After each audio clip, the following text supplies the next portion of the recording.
ஆதவனின் தமிழை வணக்கம் நிகழ்ச்சியின் அதிதி பக்கத்தோடு நாங்கள் இப்போ இணைந்திருக்கிறோம். ஒவ்வொரு முறையும் எங்களுடைய அதிதி பக்கத்துல வாழ்வின் சாதனையாளர்கள் கலைத்துறையில பயணிக்கிறவங்களுடைய நேர்காணலை எங்களுடைய சொந்தங்களுக்காக நாங்க வழங்கிட்டு வந்திருக்கிறோம். ஆனா இன்றைய நாளுக்கான அதிதி பக்கம் சற்று வேறு வகையை தான் சொல்லணும். அதாவது பலருக்கு தெரிய வேண்டிய விடயம், அதுவும் மலையகத்தில் உள்ளவங்களுக்கு கட்டாயமா தெரியக்கூடிய விடயங்களை இன்றைய நாள்ல நாங்க கலந்துரையாட போறோம். அதற்காக எங்களுடைய கழகத்துக்கு வருகை தந்திருக்காங்க கண் மருத்துவமனை முகாமையாளர் நடராஜ் கவிதா அவர்கள். வணக்கம். வணக்கம். எப்படி இருக்கீங்க? நல்லா இருக்கேன். இந்த வாய்ப்பை ஏற்படுத்தி கொடுத்த ஆதவன் டிவி என்எல் ரோய் அண்ணாவுக்கு ரொம்ப நன்றி. உங்களை சந்திச்சது மிக்க மகிழ்ச்சி. முதலாவது உங்களுடைய கேட்கக்கூடிய கேள்வி அப்படி என்னன்னு சொன்னா உங்களை பற்றி ஒரு அறிமுகம். அதாவது நீங்க ஒரு மருத்துவமனை கண் மருத்துவமனையிட முகாமையாளர் இருக்கீங்க. அதையும் தாண்டி இலங்கையில மலையக பகுதியில சார்ந்து வாழ்ந்துட்டு இன்னைக்கு ஒரு கண் மருத்துவமனை முகாமையாளர் இருக்கிறதுக்கான வாழ்க்கை, உங்களுக்கான பயணம் எங்க இருந்து எப்படி ஆரம்பிச்சது? இது எங்கிருந்து ஆரம்பிச்சதுன்னு சொன்னா மலையகத்துல தான் ஆரம்பிச்சது. நான் பிறந்தது மலையகத்துல, ராகல என்று சொல்லிட்டு சூரியகாந்தி தோட்டம். ஸோ அந்த சூரியகாந்தி தோட்டத்தில் ஆக்சுவலி லயன் வீட்டில் தான் நான் பிறந்தேன். நான் அம்மா அப்பா தம்பி. ஸோ நாங்கள் அங்கே தான் பிறந்தேன். நான் ஆக்சுவலி ஸ்டேட்டு ஸ்கூலில் தான் போனேன். கிரேட் 10 இருந்து நான் ஸ்டேட்டு ஸ்கூலுக்கு தான் நான் போனேன். ஸோ அங்கே தான் இந்த பயணம் ஆரம்பித்தது. ஸோ ரொம்ப ஸ்ட்ரகிள். அது எல்லாமே இப்போ எல்லாருமே சொல்லுவாங்க, நான் ரொம்ப ஸ்ட்ரகிள் ஆகி தான் வந்தேன். இப்போ அது ஒரு ஃபேஷன் வேர்டாகவும் ஆகிருச்சு. ஏன் நான் ரொம்ப ஸ்ட்ரகிள் ஆகி தான் வந்தேன். உண்மைக்குமே நான் ஸ்ட்ரகிள்டு மீனிங் என் லைஃப்லயே நடந்திருக்குது. ஸோ அதாவது எனக்கு ஒரு 18 வயசுக்கு பின்னாடி போனால் எல்லாமே எனக்கு ஸ்ட்ரகிளும் கண்ணீரும் துக்கமும் அதுகள் மட்டும்தான் நிறைஞ்ச வாழ்க்கையாக இருக்குது. பட் இப்போ ஐம் ஸோ ஹாப்பி. ஸோ அது எல்லாத்துக்குமே காரணம் எடியூகேஷன் மட்டும்தான் என் ஹாப்பினஸ்க்கு காரணம். என் லைஃப் ஸ்டைல் எல்லாமே மாறினது எல்லாத்துக்குமே காரணம் எடியூகேஷன். நான் சொல்கிறதுன்ட்டு சொன்னால், நான் என் ஊரில் இருக்கிறப்ப ஸ்கூல் இருந்தது. எங்களோட வீட்டுக்கு பக்கம் தான் ஸ்கூல் இருந்தது. என் லைஃப் ஸ்டைல் எப்படின்ட்டு சொன்னால், காலையில் எழும்பி வீட்டு வேலைகள் எல்லாம் செஞ்சுட்டு அந்த இதுகளெல்லாம் பார்த்துட்டு ஸ்கூல் போவேன். ஸ்கூல் போயிட்டு வந்ததுக்கப்புறம் கிட்டத்தட்ட ஒரு 2-3 ஹவர்ஸ், இல்லை மோர் தென் 3-4 ஹவர்ஸ் இருக்கும். எங்களுக்கு விறகு கொண்டு வரணும். விறகு கொண்டு வந்தால் தான் அன்றைக்கு சமைக்கிறதுக்கு முடியும். இப்பயும் மலையக பொறுத்தளவு அந்த விஷயங்கள் இருக்குது. எஸ். அப்போ நான் ஃப்ரெண்ட்ஸுங்கள் எல்லாம் பார்த்துட்டு நாங்கள் விறகுக்கு போவோம். 4 ஹவர்ஸ் கிட்ட நாங்கள் நடந்தே போகணும். நான் கிட்டத்தட்ட 16 வயசு இறுதியே 18 வயசு இறுதியே தொடர்ந்து அந்த விஷயங்கள் எனக்கு இதாகிருக்கு. ஸோ அந்த மாதிரி இதாகிருக்கிறப்ப எங்களோட அம்மா அப்பாவோட கொஞ்சம் பிரிவுகளும் எங்களுக்கு ரொம்பவே பாதிச்சது. அப்போ தம்பியை நானே ஃபுல் கேர் பண்ண வேண்டிய ஒரு சிச்சுவேஷன் வந்துட்டு. ஸோ வீட்டில் நான் அப்பா பாட்டி. ஸோ அப்பா அவங்களுக்கு கொஞ்சம் பொறுப்புலேருந்து விலகி அந்த மாதிரி தான். ஸோ ஃபுல்லாகவே நீங்கள் வச்சு பாருங்கள், 10 வயசில் ஒரு குடும்ப பொறுப்பை நான் எடுக்க வேண்டியதாக ஆகிடுச்சு. ஓகே அப்படின்னு சொல்லிட்டு ஸோ ஸ்கூல் போகிறது, விறகுக்கு போகிறது, வீட்டு வேலைகள் செய்கிறது, சாப்பாடு இல்லை, ஒன்றுமில்லை. அது ரொம்பவே ஒரு என்ன சொல்கிறது, துக்கம் நிறைஞ்ச வாழ்க்கைன்னு சொல்லலாம். ஆக்சுவலி அது என் லைஃப்லேயே ஆக்சுவலி மறக்கவே முடியாத ஒரு வாழ்க்கை. பட் இப்போ நினைக்கிறப்ப அது எனக்கு ஓகேயாக தான் இருக்குது. பட் அப்போ நினைக்கிறப்ப ரொம்பவே கஷ்டம். ஸோ இப்படி இருக்கிறப்ப ஒரு 16 வயசு வருது கண்டினியூஸ். அதுதான் மார்னிங் ஸ்கூல், அதுக்கப்புறம் ஈவினிங் பிறகு அது ரூட்டீன் தான். அது கொஞ்சம் இப்போ அப்படி கூட இதாகாது, டெய்லி ரூட்டீன் தான். ஸோ ஸ்கூலை பொறுத்தளவு நான் படிக்காத பிள்ளை. லாஸ்ட் பெஞ்ச் ஸ்டூடெண்ட்னு சொல்கிறது, ஆக்சுவலி நான் லாஸ்ட் பெஞ்ச் ஸ்டூடெண்ட். இப்போயும் என் ஃப்ரெண்ட்ஸுங்கள் கேட்டால் சொல்லுவாங்க, நான் லாஸ்ட்டில் தான் உட்காருவேன். ஏன்னா எனக்கு படிப்பு வராது, எனக்கு படிக்க விருப்பம் இல்லை. ஆனாலும் ஓகே செய்ய வழியில் அது படிப்பு. ஏன் எனக்கு விருப்பம் இல்லை அப்படின்னா, எனக்கு ஃபுல் அண்ட் ஃபுல் படிப்புக்கு டைம் கொடுக்கறதுக்கே இல்லை. ஏன் என் வீட்டு ஸ்ட்ரகிள், எங்களோட தம்பியை பார்த்துக்கொள்ளணும், விறகுக்கு போகணும், விறகுக்கு போயிட்டு வீட்டு வேலைகள் எல்லாம் செஞ்சுட்டு நான் படுக்கக்குள்ளேயே 12 மணி ஆகும். அடுத்த நாள் காலையில் 4 மணிக்கு எழும்பணும் அந்த குளிரில். ஸோ அதனால எனக்கு அதை படிக்கிற இன்ட்ரெஸ்ட்டும் இல்லை, எனக்கு அந்த ஆப்பர்ச்சுனிட்டி ஏற்படுத்தியும் இல்லை யாருமே. ஸோ எனக்கு விருப்பம் இல்லாதப்ப தான் படித்தேன் நான். ஸோ கிரேட் 10 மாதிரி படிக்கக்குள்ள அந்த டைமில் தான் எங்களோட அம்மா அப்பாவோட செப்பரேஷன் வந்தது. ஸோ செப்பரேஷனில் வந்து நீங்கள் நம்புவீங்களான்னு தெரில, 1 மினிட்ல ஒருத்தவங்களோட லைஃப் சேஞ்ச் ஆகுமா? ஆக்சுவலி எந்த லைஃப்பில் அது சேஞ்ச் ஆகுனது. அந்த 1 மினிட் என்னன்னு சொன்னால் அந்த செப்பரேஷனில் நான் அம்மாவோட இருக்கிறதா அப்பாவோட இருக்கிறதா அப்படின்ட்டு. ஸோ சடனாக அம்மாவோட நான் வந்துட்டேன் 16 வயசில். அதுலேருந்து அப்போ அம்மா வந்து கொழும்புல தான் வேலை செஞ்சாங்க. ஆக்சுவலி நான் அது பெருமையாக சொல்லி வீட்டு வேலை தான் செஞ்சாங்க. வீட்டு வேலை செஞ்சுட்டு கந்தப்பொலன்ட்டு ஒரு ஊர் இருக்குது, அங்கே தான் அம்மாவோட ஊர். அப்போ எங்களோட மாமாவங்களோட வீட்டில் தான் நான் இருந்தேன். நான் மாமாவங்களோட வீட்டில் இருக்கிறப்ப அம்மா வீட்டு வேலை செஞ்சு 2000 அனுப்புவாங்க மந்த்லி எந்த சாப்பாடுக்கு. என்னன்னு சொன்னால் அது யாரையும் நான் குறை சொல்ல விரும்பல, அது அவங்களோட சிச்சுவேஷன். யா அப்போ அதில் வந்து 2000 அனுப்புவாங்க. நான் ஒரு வருஷமாக அப்படி இருந்தேன். அப்படி இருந்துட்டு எனக்கு ஒரு 17 இயர்ஸ் வந்து மாதிரி வரப்போ தோணுங்க, இல்லை இது இல்லை லைஃப், நம்ம வந்து வேலைக்கு போகணும் இப்படி அப்படின்னு சொல்லிட்டு. அதுக்கப்புறம் நான் O லெவல் ப்ரைவேட்டாக எழுதுனேன். அதுவும் சரியான ரிசல்ட்ஸ் இல்லை, ஏன் எனக்கு தான் படிப்பு வராது அப்படின்ட்டு சொல்லிட்டு ஓகேன்ட்டு அப்புறம் நான் கவர்மெண்ட் போனேன் வேலைக்கு. என்னோட ஃபர்ஸ்ட் ஜாப் என்ன அப்படின்ட்டு சொன்னால் கவர்மெண்ட் ஃபீல்டு. அது வந்து 18 வயசில் நுவரெலியில். ஸோ வேலை செஞ்சுட்டு அப்படி இருக்கிறப்ப என் மந்த் காசு வருது. நீ யோசிச்சு பாருங்க, என்கிட்ட காசு இல்லை, அம்மா மட்டும்தான். பட் மந்த்து காசு வருது, பிடிச்சது சாப்பிட்றேன், ட்ரெஸ் எடுக்கிறேன் அப்படியெல்லாம். ஸோ ஒரு 6 மந்த் மாதிரி அப்படியே போணுச்சு. போனப்போ அங்கே ஒர்க் பண்ணுற லேடிஸ் எல்லாமே சும்மா பேசி இருக்கிறப்ப அம்மா அம்மாருங்க அவங்களாம் இருந்தாங்க. எவ்வளோ நாள் இங்கே வேலை செய்கிறீங்க அப்படின்னா அவங்க, நான் 20 வருஷமா அம்மா வேலை செய்கிறீங்க. சில பேர் சொல்லுவாங்க 30 வருஷமாக வேலை செய்கிறேன், சில பேர் 15 வருஷமா அப்படின்ட்டு. ஸோ அப்படி இருக்கிறப்ப எனக்கு தோணுச்சு, நான் இப்போ எனக்கு 18 வயசு, அப்போ நான் இங்கே இருந்தாலும் எனக்கு இன்னொரு 40-50 வயசு ஆகிறப்ப நான் இங்கே தான் இருப்பேன். Okay, this is not my life, இது என் லைஃப் இல்லை அப்படின்றது. அப்போ அம்மா கொழும்புல இருந்தாங்க, சில அவங்க வீட்டு வேலை தான் செஞ்சுட்டு இருந்தாங்க. நான் அம்மாட்ட சொன்னேன், எனக்கு ஒரே ஒரு ஹெல்ப் அம்மா, என்னை எப்படியாச்சும் கொழும்புக்கு எடுத்துருங்க. நான் வந்து ஏதாச்சும் படித்து ஏதாச்சும் பண்ணிக்கொள்கிறேன், இனி கொழும்புக்கு மட்டும் நீங்கள் என்ன எடுங்க அப்படின்ட்டு. ஆக்சுவலி எந்த ட்ரீமே இருந்துச்சு சின்ன வயசுலேருந்து. எனக்கு உள்ள ட்ரீம் வந்து ஒரு கம்ப்யூட்டர் இருக்கணும், கம்ப்யூட்டர் முன்னாடி நான் வந்து ஒர்க் பண்ணணும்.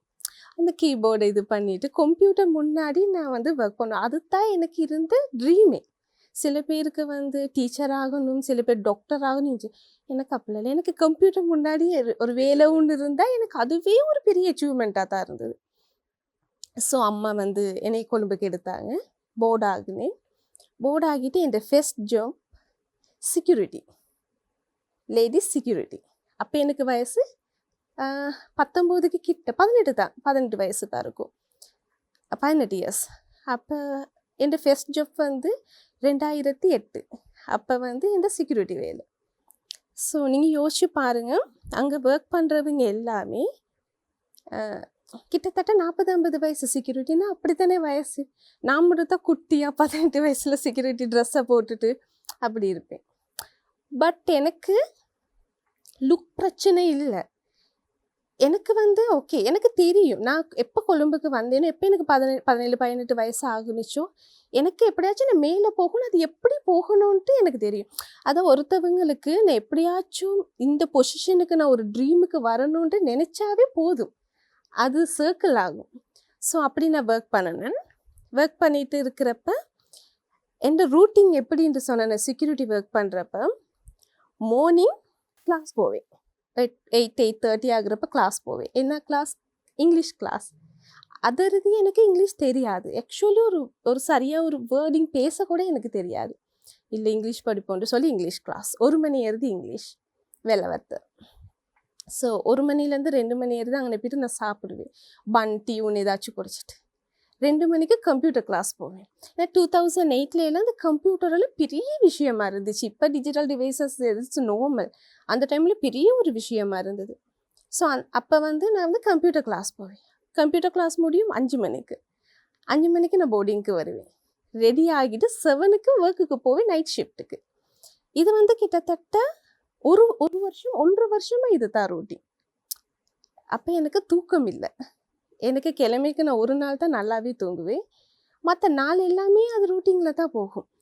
Night shift, morning class, evening class அப்படின்னு. ஏன்னா எனக்கு வந்து அந்த வயசை எந்த ஆக்டிவாக நான் யூஸ் பண்ணிக்கொள்ளலாம். எனக்கு அதான் செக்யூரிட்டி ஒர்க் பண்ணுறது, எனக்கு அதில் எனக்கு பெரிய விஷயமாகவே இல்லை. எனக்கு படித்து ஏதாச்சும் ஒரு வேலை கம்ப்யூட்டர் முன்னாடி ஒர்க்குக்கு இருக்கணும் அப்படின்ட்டு. ஸோ இதுக்கு முன்னுக்கு நான் வந்து ஒர்க் பண்ண இடத்துல நான் வந்து ரொம்ப பெருமையாக சொல்லணும், பிரதீப் கண்ணங்கிற சார். அந்த டைம்ல எல்லாம் நிறையவே இந்த ப்ராப்ளம் இருந்த டைம் கொழும்புல எல்லாம். ஆனாலும் அவர் வந்து எங்களோட சகோதர மொழியாக இருந்தாலும் அவர் வந்து எனக்கு ரொம்ப அப்பா மாதிரி ஹெல்ப் பண்ணார். ஃபினான்ஷியலாக இல்லை, ஆப்பர்ச்சுனிட்டி கொடுத்தாரு எனக்கு. ஸோ அவர் தான் எனக்கு வந்து ஓகே நீங்கள் வந்து ஏன்னா அவர்கிட்ட இந்த ஃபைல்ஸ் எல்லாம் அவரோட ரூமில் வச்சுருப்பார். அதெல்லாம் நான் வந்து பிரிண்ட் அவுட்டெல்லாம் எடுத்து அதை அழகாக பண்ணுவேன் நான்.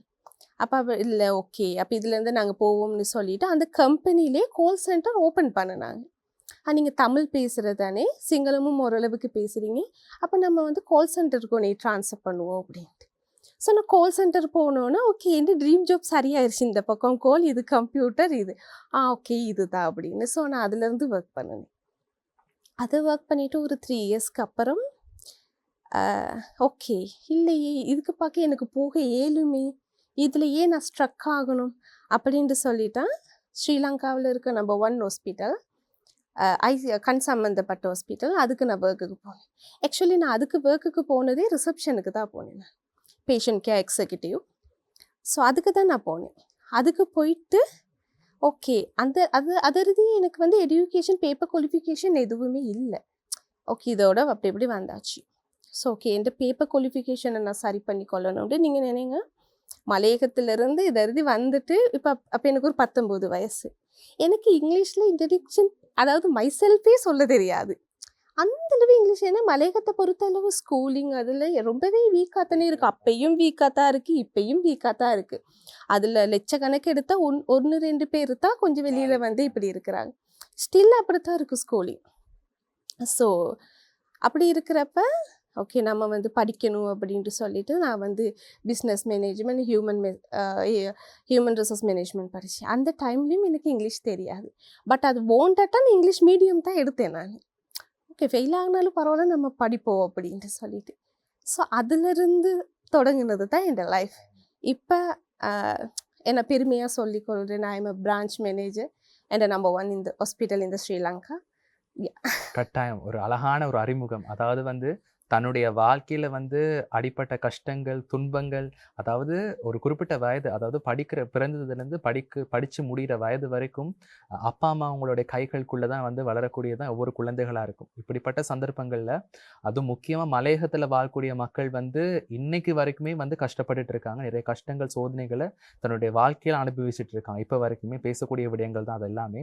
அதுவும் உங்களுடைய வாழ்க்கையில நடந்த பயணம், உங்க வாழ்க்கையில நீங்க அதாவது படிக்கிற வயசுல வந்து தன்னுடைய குடும்ப சுமையை சுமக்கிறதுன்றது ஒரு பெரிய கஷ்டம். அதுக்கான ஸ்டெபிலிட்டி வந்து அந்த வயசுல இருக்குமான்றது தெரியல. ஆனா அப்படிப்பட்ட பொறுப்பு எடுத்து இன்னைக்கு வரைக்கும் நீங்க எல்லாம் செஞ்சுட்டு பாருங்க. அதாவது ஒரு மனிதனோட வாழ்க்கையில வந்து பின்னுக்கு அடிப்பட்ட கஷ்டங்கள்லாம் இன்னைக்கு ஒரு நல்லான ஒரு ஸ்டேபிளான வாழ்க்கையில இருக்கும் போது அந்த கஷ்டங்கள் வந்து அப்படி காத்துல பறந்த மாதிரி போயிடும். அது உண்மையான விஷயம் தான். இப்படி நிறைய விஷயங்கள் பண்ணிட்டு இருக்கீங்க. இந்த மாதிரி பல விஷயங்கள் இங்க பண்ணணும். அதே போல ஒரு கண் மருத்துவமனையில வந்து இன்னைக்கு ஒரு மேனேஜரா ஒர்க் பண்றீங்க. அதையும் தாண்டி அதுக்கான பேசிக் குவாலிட்டி நீங்க சொல்லியிருந்தீங்க. தொழில், ஒரு மனிதனுக்கு தொழில்ன்றது கட்டாயம். அந்த தொழில் கிடைக்க வேண்டிய முதல் அங்கீகாரம் வந்து கல்வி. அந்த கல்வின்றது ஒரு மனிதனுக்கு கிடைக்க வேண்டிய முக்கிய அங்கீகாரம். அந்த கல்வி வந்து உங்களுக்கு ஆரம்பத்துல கிடைக்காம போனதுக்கான காரணம் உங்களுடைய குடும்ப சுமை, உங்களுடைய குடும்ப பிரச்சனையினால. ஆனா இன்னைக்கு நீங்க ஸ்டேபிளா இருக்கிறது காரணமும் அந்த கல்விதான்னு சொல்லணும். ஸோ இப்படி வரும்போது மலையகத்திலிருந்து இங்க வரும்போது நீங்க எதிர்கொள்ள பிரச்சனைகள் என்னது? மலையகத்திலிருந்து கொழும்புக்கு வரும்போது எல்லாமே எதிர்கொண்டது. அதாவது இந்த கல்வியில நான் அதை இன்க்ளூட் பண்றேன். நான் வந்து படித்தது வந்து நான் இங்கே வந்துட்டு இந்த பிஸ்னஸ் மேனேஜ்மெண்ட்டாக இருக்கணும், ஹெச்ஆராக இருக்கட்டும், நான் படித்தது வந்து ஆசைக்கு இல்லை. எனக்கு தெரியும் நம்ம படித்தா தான் ஒரு இடத்துக்கு போக இயலும். அதனால எனக்கு எப்படியும் படித்து ஆகணும். அது வாண்டடாக நான் அதை படித்தேன். நான் ஹாப்பியாக படிக்கலை. எனக்கு தெரியும் எங்களோட பேப்பர் எங்களோட எஜுகேஷன் இருந்தால் தான் நாங்கள் முன்னோக்கி செல்லலாம் அப்படின்ட்டு. மலையகத்திலேருந்து நான் இங்கே வரப்போ எனக்கு சகோதர மொழி சரியாக தெரியாது, இங்கிலீஷ் சரியாக தெரியாது. ஒரு மாதிரி தான் எங்களுக்கு தெரியும் தானே இருக்கும். ஸோ இந்த body shaming, colour shaming, language, அது எல்லாத்துக்குமே நான் அதை ஃபேஸ் பண்ணியிருக்கேன். ஸோ யாரு ஒரு மாதிரி தான் பார்ப்பாங்க. யாருடா இது வொர்க் பண்ற இடத்துல கூட யாருடா இது இப்படி அப்படின்ட்டு இல்ல. எனக்கு அது எல்லாமே எதுவுமே தேவைப்படல. எனக்கு தெரியும். நாங்க படிச்சுட்டு நாங்க இருக்கிற வேண்டிய இடத்துல நாங்க இருக்கிறப்ப எல்லாமே வரும் அப்படின்ட்டு சொல்லிட்டு. இப்பயும் நாங்க வந்து உண்மைக்குமே சில பேர் என்னன்னு சொன்னா, அம்மா அப்பாவ குறை சொல்றாங்க. அம்மா சேர்த்து வைக்கல, அப்பா சேர்த்து வைக்கல, எனக்கு சரியா யாரும் என்னைய படிக்க வைக்கல அப்படின்னு. எங்கட அவங்க வந்து எங்கள பெத்ததே பெரிய விஷயம். அவங்க இந்த உலகத்துக்கு எங்களை கொண்டு வந்ததே அதுதான் பெரிய விஷயம். மற்றது நாங்க தான் எங்களுக்கு பண்ணிக்கொள்ளணும். ஸோ நான் படிச்சதுக்கு வந்து என் அம்மா எனக்கு வந்து கடைசியா காசு கொடுத்தது வந்து 17 வயசுல, 18 வயசுல இருந்து இதறுதி நான் தான் என்ன பார்த்து கொண்டு இருக்கேன், என்னோட ஃபேமிலியும் பார்த்து கொண்டு இருக்கு. ஸோ இது எல்லாத்துக்குமே காரணம் எடுகேஷன். நான் ஏன் எடுகேஷன் இவ்வளோ இம்பார்ட்டன்ட் சொல்றதுன்னு சொன்னா, சம்டைம் நான் கொழும்புக்கு வந்துட்டு எனக்கு எடுகேஷன் இல்லாட்டி நான் வந்து இருந்த இடத்துல தான் இருந்திருப்பேன். நான் மலையகத்தில் இருந்திருந்தாலும் இருந்த இடத்துல தான் நான் இருந்திருப்பேன். ஸோ எடுகேஷன் தான் என்னை இங்கே கொண்டு வந்தது.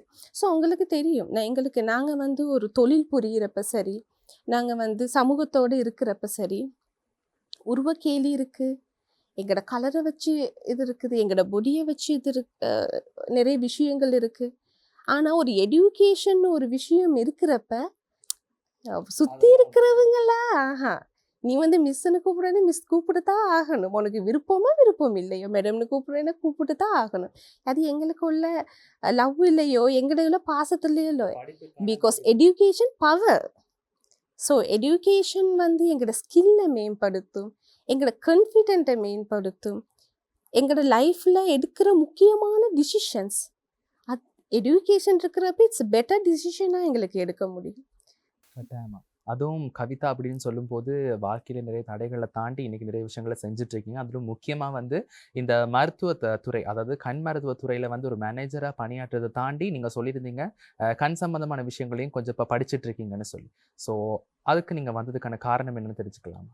இல்லை, பிகாஸ் என்னண்டா நான் வந்து எந்த விஷயத்தில் நாங்கள் எங்கே இருந்தாலும் அதை சம்மந்தமாக நாங்கள் படிக்கணும். ஸோ ஒரு பேசிக் குவாலிஃபிகேஷன் வச்சுட்டு நாங்கள் ஒரு அக்கௌண்டனாக ஒர்க் பண்ணுறதுல அக்கௌண்ட் சம்மந்தமாக படிக்கணும். அப்போ தான் அது ஃபுல்ஃபில் ஆகும். ஸோ நான் கண் மருத்துவமனையில் பணிபுரிஞ்சுட்டு ஓகே நான் வந்து மேனேஜராக ஒர்க் பண்ணுறேன். மேனேஜருக்கு தேவையான எஜுகேஷன் குவாலிஃபிகேஷன் என்கிட்ட இருக்குது. பட் அது இன் டீட்டெயிலாக, அதாவது டெக்னிக்கலாக போகிறதுன்னு சொன்னால் எங்களோட கண் சம்மந்தமாக நாங்கள் படித்து தான் ஆகணும். நான் இன்னும் ஃபினிஷ் பண்ணலை, பட் நான் அது சம்மந்தமாக படித்து கொண்டு தான் இருக்கேன். ஆக்சுவலி இன்னொரு விஷயம் ஒன்று சொல்லணும். நான் கொழும்புக்கு வந்த புதுசில் உங்களுக்கு தெரியும், அதாவது நாங்கள் மலையகத்திலேருந்து வர்றப்ப நிறைய வேர்டிங் எங்களுக்கு இருக்குது யூஸ் பண்ணுறது. தோட்டங்காட்டாக இருக்குது, எங்களோட லாங்குவேஜை வச்சு எங்களை புக் பண்ணுவாங்க. அந்த டைம்ல எல்லாம் நான் ஒரு 20-22 வயசில் நீங்கள் எங்கே அப்படின்ட்டு சொன்னால் நான் உண்மைக்குமே நான் வந்து கொழும்பு தான் அப்படின்ட்டு நான் நிறைய சொல்லியிருக்கேன். ஏன் இந்த மலையகன்னு சொல்கிறப்ப அவங்க ரொம்ப கீழே அப்படி பார்ப்பாங்க அப்படின்ட்டு எனக்கே ஒரு தாழ்வு மனப்பான்மை இருந்திருக்கு.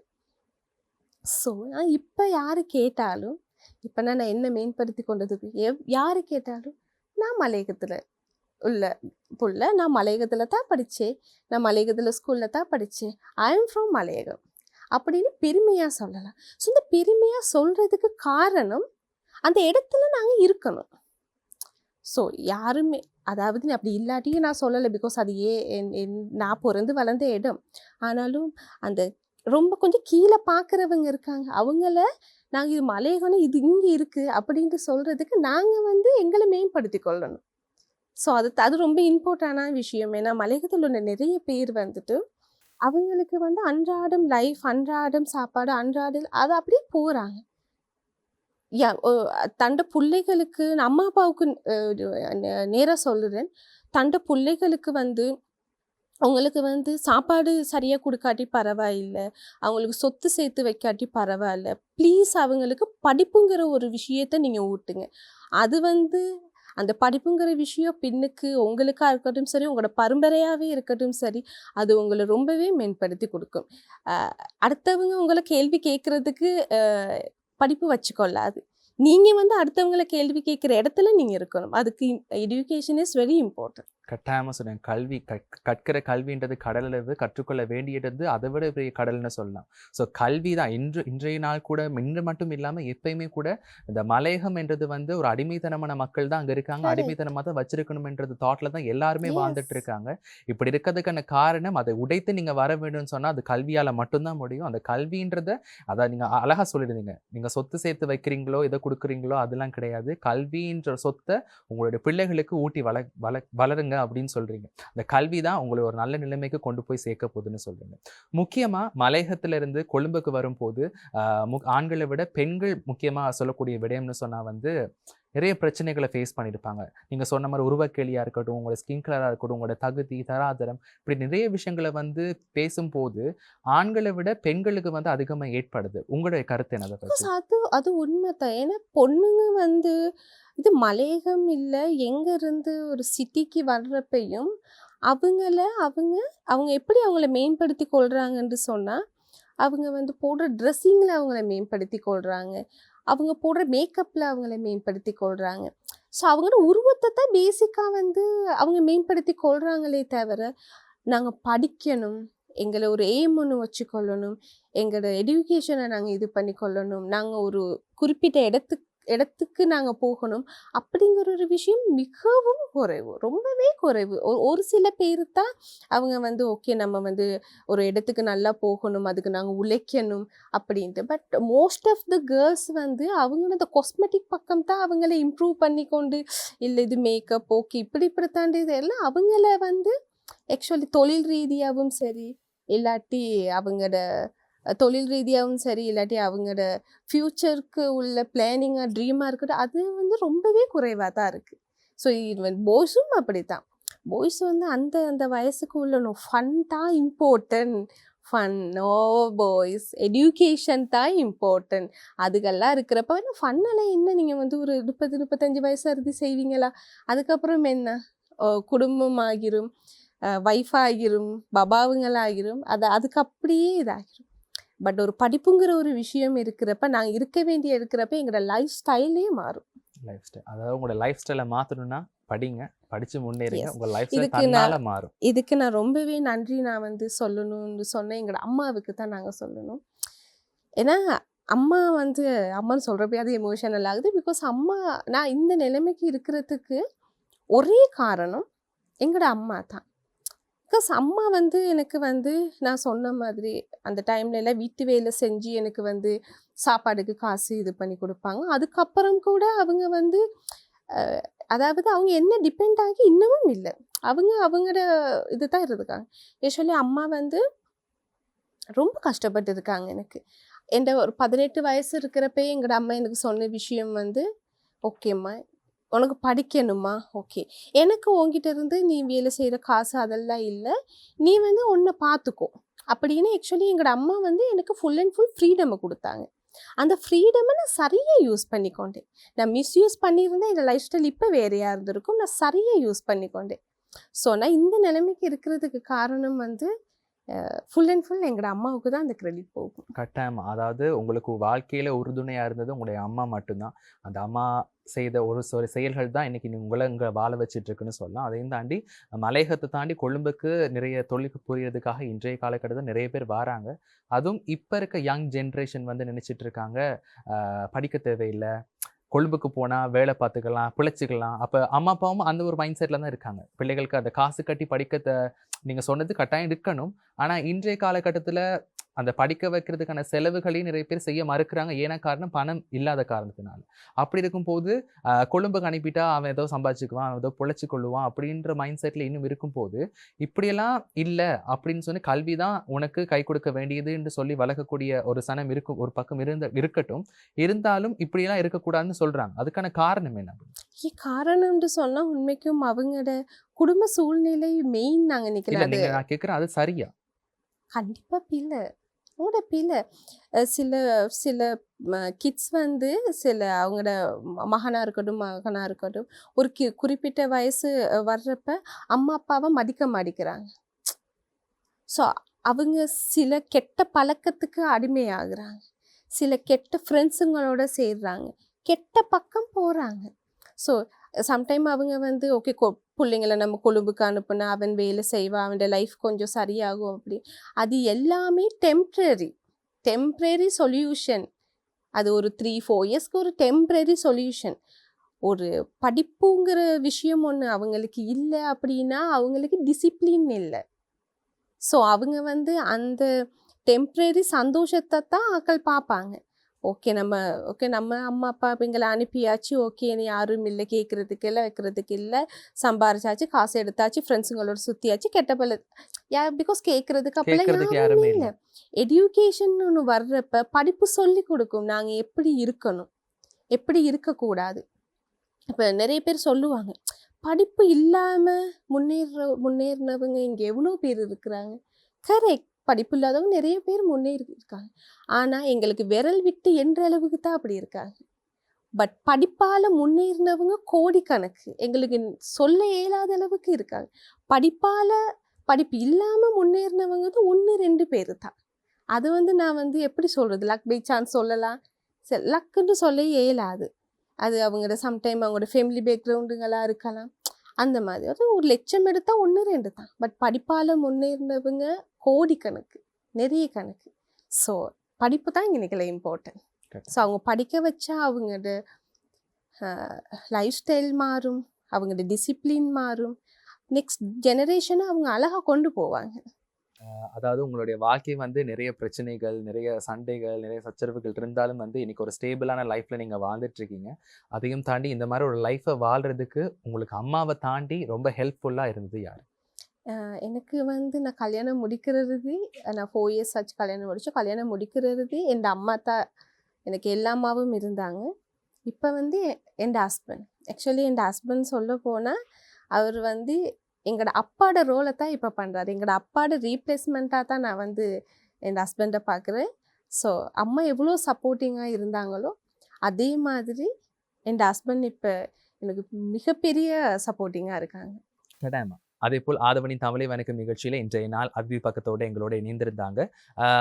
கண் மருத்துவமனையின் முகாமையாளர் மற்றும் வளர்ந்து வருவதும் இளம் சமுதாயத்துக்கு ஒரு எடுத்துக்காட்டாக விளங்கக்கூடிய நடராஜ் கவிதா அவர்கள் இணைந்தாங்க. பல விஷயங்கள் கலந்துரையாடலாம். அதுவும் மலையகத்துல சார்ந்து வாழ்ந்து அந்த பிரச்சனைகள், அந்த லைஃப் எப்படி ஃபேஸ் பண்ணீங்க, வரப்போற ஜென்ரேஷனுக்கு சில தேவையான கருத்துக்களை வந்து சொல்லியிருந்தீங்க. மிக்க நன்றி. நன்றி.